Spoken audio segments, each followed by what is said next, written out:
Bahujan Samaj party के संस्थापक मान्यवर कांशीराम की जयंती के मौके पर बसपा प्रमुख मायावती ने बड़ी घोषणा की है। इस मौके पर लखनऊ में आयोजित प्रेस कॉन्फ्रेंस में बसपा प्रमुख ने उत्तर प्रदेश का आगामी चुनाव अकेले लड़ने का ऐलान किया।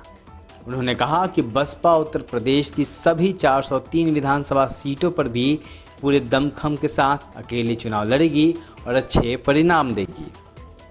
साथ ही उन्होंने केरल, पश्चिम बंगाल, पुदुचेरी और तमिलनाडु में भी अपने अकेले बूते ही चुनाव लड़ने की बात कही। उन्होंने साफ किया कि हमारी पार्टी इन 4 राज्यों में किसी भी पार्टी के साथ कोई गठबंधन नहीं करेगी।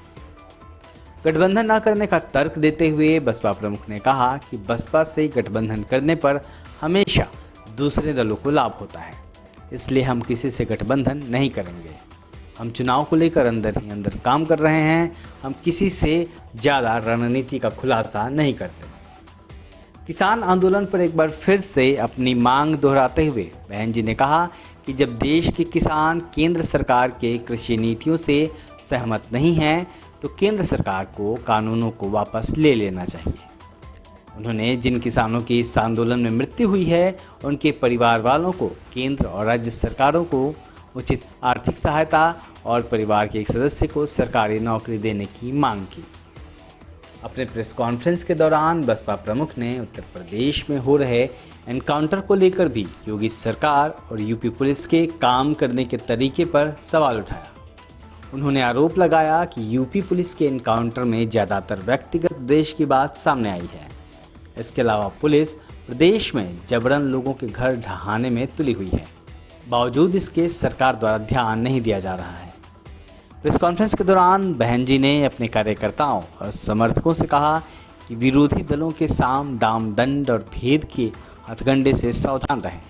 पार्टी को चुनाव में अच्छी सफलता दिलाकर बसपा मूवमेंट को आगे बढ़ाएं। यही पार्टी संस्थापक मान्यवर कांशीराम जी को सच्ची श्रद्धांजलि हुई।